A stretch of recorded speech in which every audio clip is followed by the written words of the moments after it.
Channel 4 News Google Hangout at 1 o'clock, where we're going to be talking about internet data privacy, who can see what you're up to and who's collecting all that data on you, and whether or not we should be happy to hand it over. It is obviously a highly topical topic at the moment. There are news stories every day about internet data collection. We've got web apps that monitor our locations, even our heartbeats, web browsers that are gathering more and more information about us all the time, while simultaneously we're learning just how much of this information UK and US governments are storing and analysing about us. So it's time to ask whether or not we're handing over too much data to the companies that allow us to use the internet for free, or whether or not that just is the price of being able to use the internet for next to nothing most of the time. And we've got a great panel of experts who are going to discuss this topic with us. We've got Caroline Skipsey, who's the director of Ignite. That's a company that helps people manage their reputation online, and they've seen a real surge in people who want to actually have a look at what information there is out there online about them. We've also got James Lynn, Head of Global Security at Sophos Security. They're at the forefront in developments on cyber security. And Martin Bryant, who's a blogger and editor at The Next Web and a self-confessed data geek who's been using a number of apps and services that monitor his every move on the web. And later on, our Channel 4 News technology producer, Jeff White, is going to join us, and he's going to tell us all about the Data Baby project that Channel 4 News has been running on a special laptop that we set up that's going to help us understand how the internet gathers data about us and how they use it. But let's talk about some of the bigger global questions about internet data and privacy first with some of our panel. And I guess the first question is we've got to explore just how much data we share with the internet, how much it's able to collect about us and what people use it for. And so let me ask James Lynn first, how much are we giving away without maybe realizing what we're telling the internet about ourselves? It's actually quite staggering, the sheer volume of information that we are now sharing. And I don't just mean the obvious stuff that we consent to, like when we upload a photo in Facebook or a like. Every second of every day, our mobile devices, whenever we fire up an application, is sharing information in the background. And a lot of people don't realize that's going on. Things like continuous posting of our location using GPS, the Global Positioning System. Things like sharing perhaps sites preferences, things that we're visiting on an ongoing basis. And of course that information is incredibly valuable, not just to marketeers and the more legitimate side, but potentially to cyber criminals as well. Martin, does it worry you how much information people are giving away? You're probably a little bit more careful about what you share with the internet, but are a lot of us handing over information that we maybe shouldn't be? Yeah, I think that what we need to look out for is, I think we need to think of this kind of data as a transaction rather than as something that we're just giving away. So yeah, I think people probably are giving away data that they're not really aware they're giving away. So there's definitely a role for education there. But I think the important thing to think about is making sure that we're getting something back for the data that we give out. For example, Google tracks our location all the time. If you've got, for example, an Android phone, you can by default it's checking your location constantly.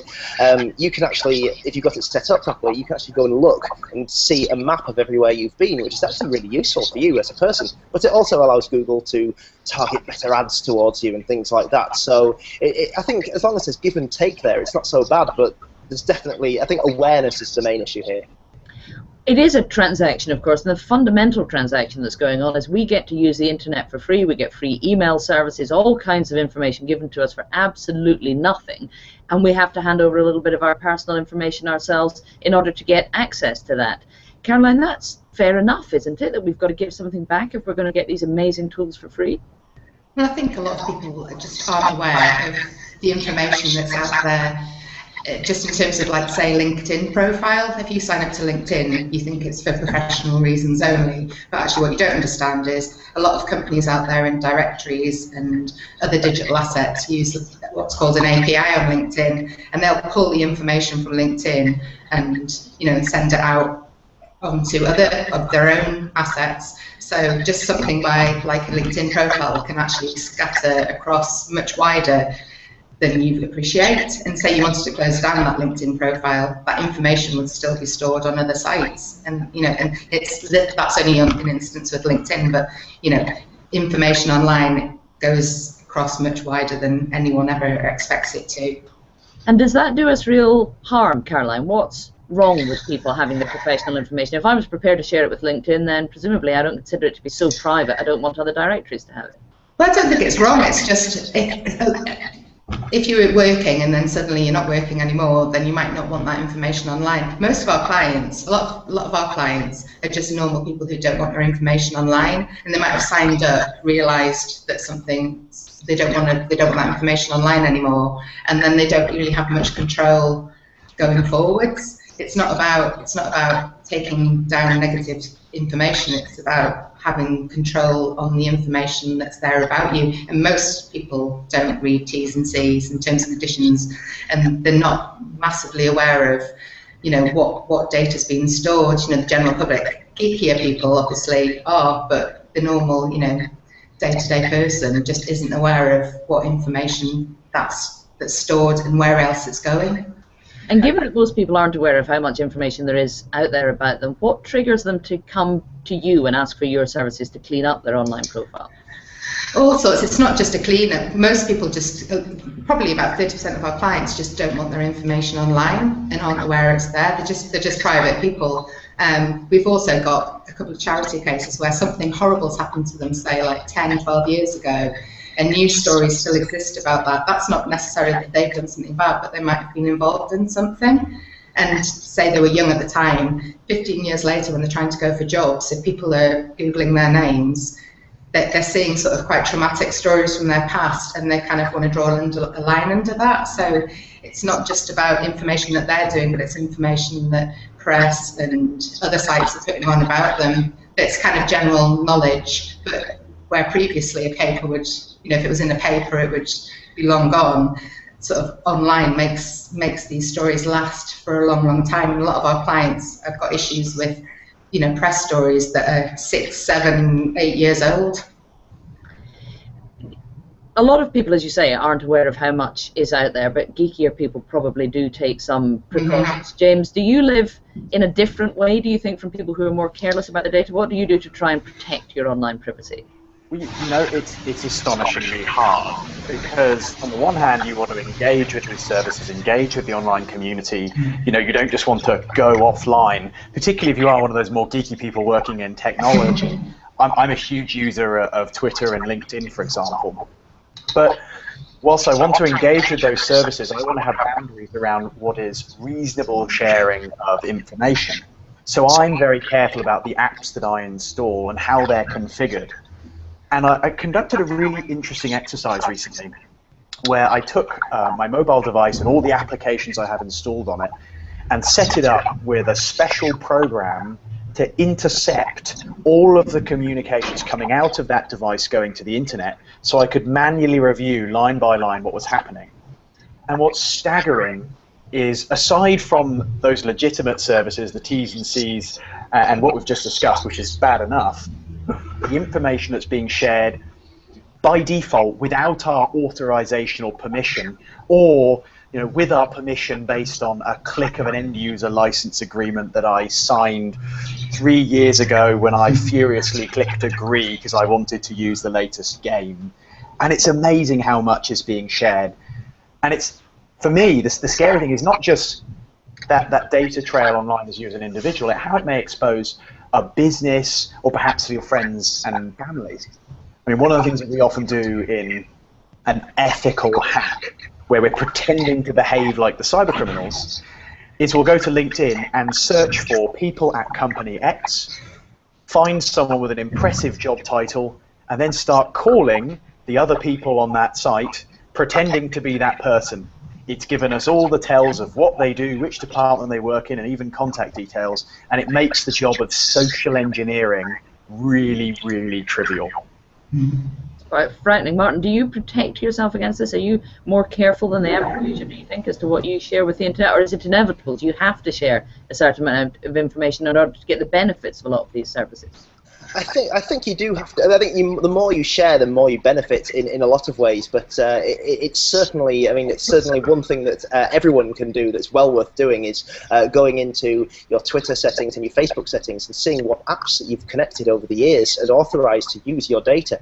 And you can go in there, and if you've been using Facebook or Twitter for a few years, the number of services you've got on there that probably, you know, who still owns that service, that weird little app you signed up for years ago? Have they been acquired by someone else and they've taken all their data with you to something completely different?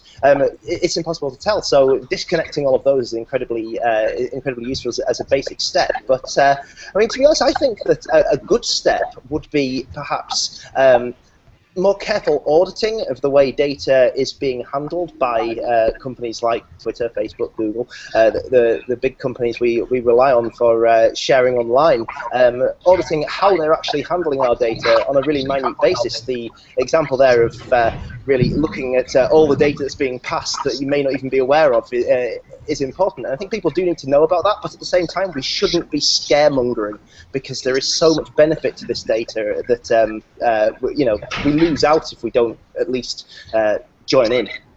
And you raised an interesting question about auditing what these companies know about. There's been a huge scandal, obviously, about the NSA in America getting data from some of these services, and we've become very worried and upset about what the security services are looking at, what we're doing with the metadata that they're able to get from these companies.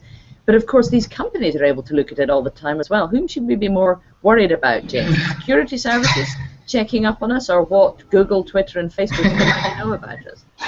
I suppose that depends on whether you fear government or commercial organisations generally more. But I guess you have to ask yourself, what do they both have to gain from looking at this information, and how can it impact you personally? And I think one of the things that people often miss, and I've seen this moment many times when people kind of realise and connect the dots, is that you are handing information over for a free service which someone runs, which costs them a lot of money, so they must be able to monetize your information somehow. And your desired use of that information and what they want to do to it are very, very different things, and they're absolutely at conflict. And when you make that realization, you start to think about what they might do to profit from you. Some very uncomfortable images come to the forefront. And personally speaking, I've ended up being more fearful or more mishandled by commercial organizations than intelligence agencies who, generally speaking, are trying to stop intelligence agencies and the like. That's not to tear down the importance of the privacy agenda and the like, but I've been more directly wronged visibly by commercial organizations trying to use my data in ways that I wouldn't like from my personal experience. Do you agree with that, Caroline? Should we be more frightened of the people who are seeking to exploit us for profit than those who are trying to check up on our security status? I think so. I think the governments have always got held information on people, and you never really know what information they've held on you. It's just because of recent privacy laws that they're kind of more accountable for it. But they're getting the information from people like Google and Twitter and LinkedIn. So, you know, the source is actually the people who are holding them, and that's a commercial organisation, and everything they're doing is to sort of, you know, increase their profitability and size of organisations. So yeah, I kind of think government, well, unless you got into trouble, then the government kind of, that's fine, and it's got a wider kind of good, but commercial organisations are obviously only in it for the shareholders. I was going to maybe add, I think Martin made a really great point that I just wanted to underline. Martin was talking about using the controls that are available to you.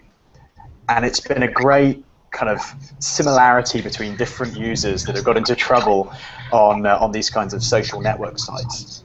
People often aren't aware of their rights, the protections granted to them, or those basic little checkboxes that can be used to limit how information is shared, like location, you know, like how securely you log into the service, like apps. And I think one great takeaway for anyone listening to this and worrying about it, who doesn't want to disconnect from the world and put their tinfoil hat on and, you know, destroy their computer, is to go and learn about those settings that are built into the platforms by default and use them to get back some control. There's more there than most people realise. Can I just ask? Oh, sorry. Can I just add something? Also, part of the Data Baby project that was run by Channel 4, what happened, we were sort of involved in that. What happened was Channel 4 sent out a press release about this Rebecca, about a new job that she had, which was fictitious. So I think it's more worrying about what people can post about a fictitious person on a quite widely used press release syndication service with no questions asked about did this person exist or whether it was actually an actual job they were going to. It was made up. And it's interesting that the project has put out lots of information and about people who didn't exist, and that's also worrying about a lot of our clients where they have other people posting information about them with no controls in place whatsoever. It is quite frightening, and we're going to get in a few minutes to speak to Jeff about all the details of the Data Baby project and what we've found out so far. Let me go back to Martin on this point about you can adjust your settings to a certain amount and you can restrict the amount of information that you're sharing.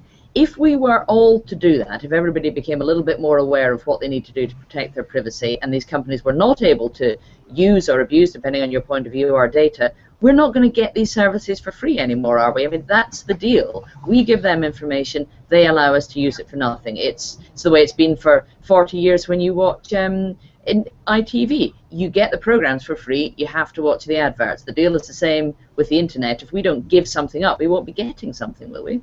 Well, exactly, and I think that the value that they can get from you, the more they know, is obviously much more.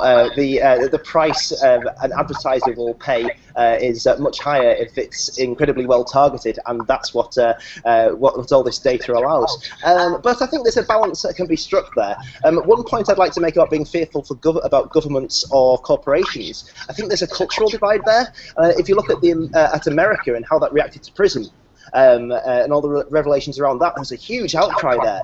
When similar things came out about GCHQ in the UK, it was over in a few days and everyone kind of forgot about it and kind of got on with things. And I think we're maybe used to security cameras everywhere that aren't quite so significant in number in the States. And we're used to kind of government surveillance and are kind of happy with it in a way that the States aren't. So there are definitely cultural issues at play here as well that are important to consider. Well, I think that's very true. There's a huge suspicion of big government in America where a lot of people are very fearful of it, but they are not frightened of big corporations and big capitalism, so to speak, the way that we probably are a little bit more cynical about it in this country, and we maybe get a bit more upset about, especially as to us, that most of them are American companies holding a huge amount of data about us and putting it to profit. Is it something really, though, to be worried about? I mean, the way I see it, most often when I'm using the internet and I've shared some data, is that I get this targeted advertising, as you say. It's much, much more valuable for people to advertise things at me that I'm likely to buy. It's also much better for me, isn't it, to have things that I'm genuinely interested in advertised at me instead of products that I would never in a million years be interested in. I absolutely agree. I think I wrote a ranting article a while back about Facebook's mobile app, which kept showing me gambling ads, and I was like, I don't like these gambling. I'm never likely to gamble. I'm not interested in gambling. Facebook knows lots about me. I've been a member for years and years. Why is it showing me gambling ads? And so even Facebook, which is held up as this great example of targeted advertising, is still learning and getting better at that. And the user experience is definitely a lot better when you're getting adverts that are actually relevant to what you're interested in. Although, again, some people find that creepy. So it's a balance, really. And I think we're still learning to live with this new world.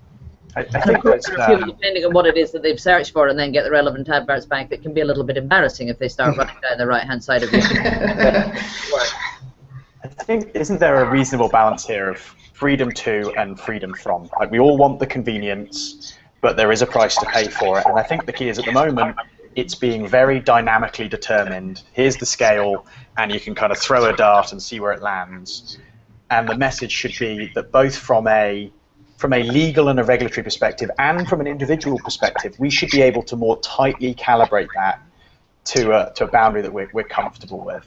And who's going to calibrate that? Do we need regulators to come in ahead of this and assess what is and isn't acceptable, or is it going to be users, experienced people like you working out what they feel comfortable with that's going to lead the regulation?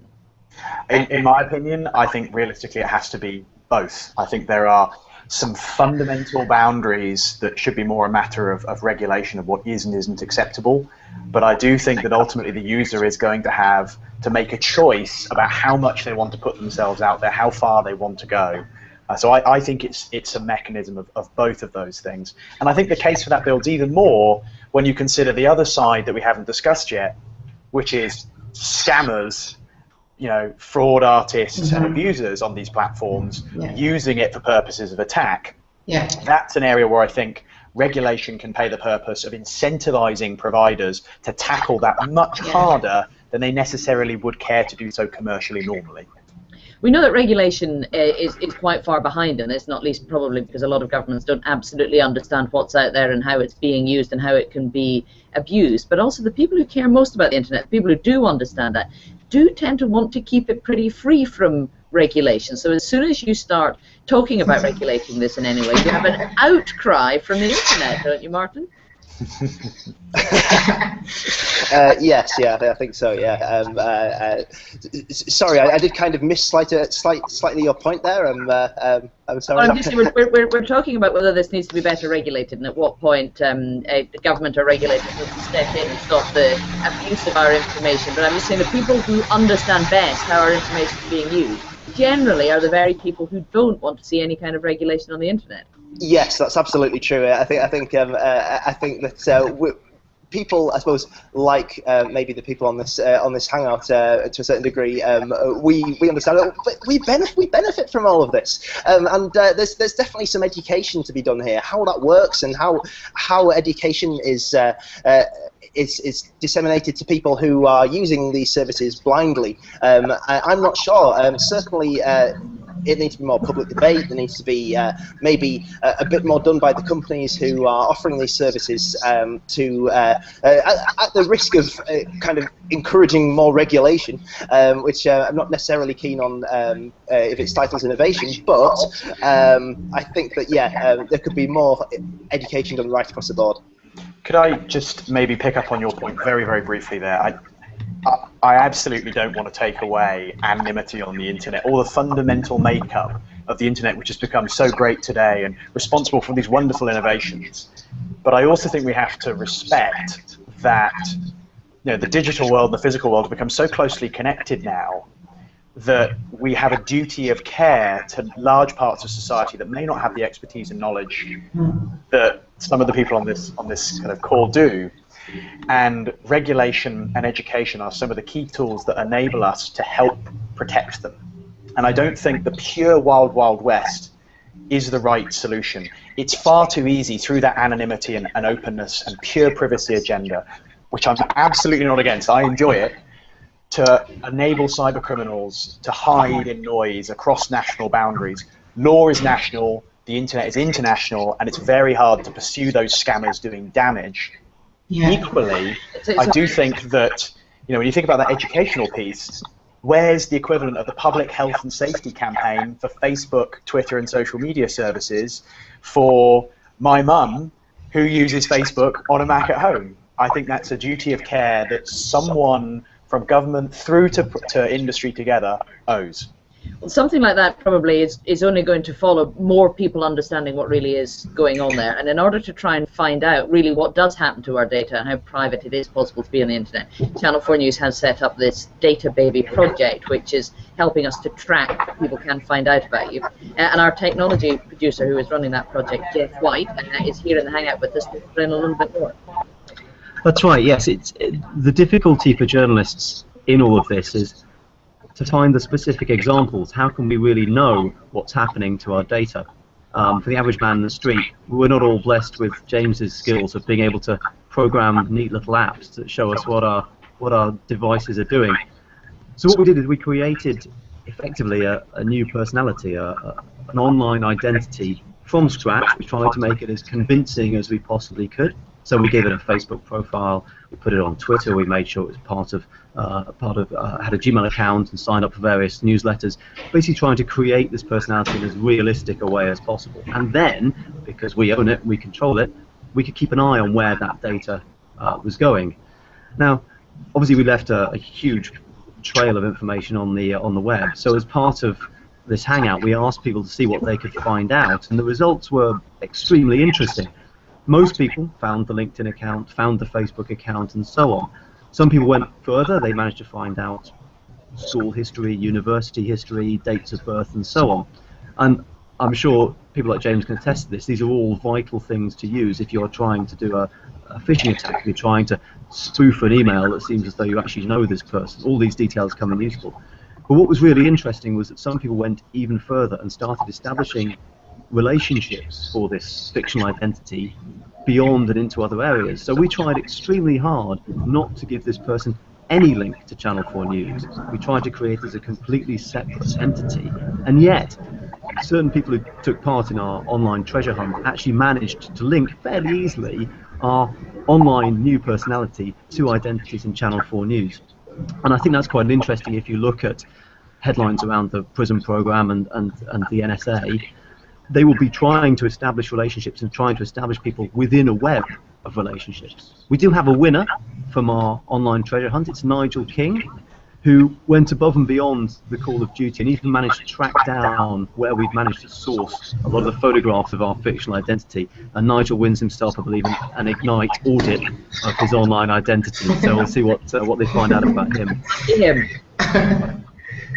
Well, we've got a viewer in our Hangout who we're going to try and introduce into our conversation here. Joanne Casey wants to ask Jeff and some more of us a few questions about the Data Baby project. Can we speak to Joanne? No, it doesn't look like we're able to talk to her at the moment, so we will keep trying to establish that. But we've had questions come in elsewhere across different social media. On Facebook, James Snowden, no relation presumably, but I don't know, asks what the legality is of many forms of surveillance which we come under regularly. Do any of them come close to being illegal, and how likely is it we might ever uncover the government snooping on us in illegal ways? James, what do you think about that? Consent is 9/10 of the law in this area, to steal a common phrase. It's amazing kind of what we all by default consent to in some of these end-user license agreements and what we voluntarily give away. And I once heard a wonderful quote. Intelligence agencies spent years trying to gather all this information until someone came along and created Facebook and asked nicely for it, and everyone gave it to them. So I definitely think that, I mean, there is a complex legal debate here which we don't have time to get into now, and certainly isn't my prime domain of expertise. But I do think you have to consider a lot of this as being given away, and we're agreeing to it passively without knowing our rights. So great question.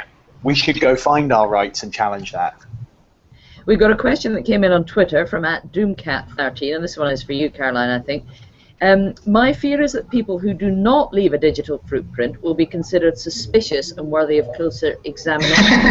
Is there a real danger that if we take our privacy seriously, then that will be considered suspect in itself? Well, I always find it really frustrating when we get a client and I can't find them. So I think it's I think it's a right. You have a right to show your information online, or you choose not to.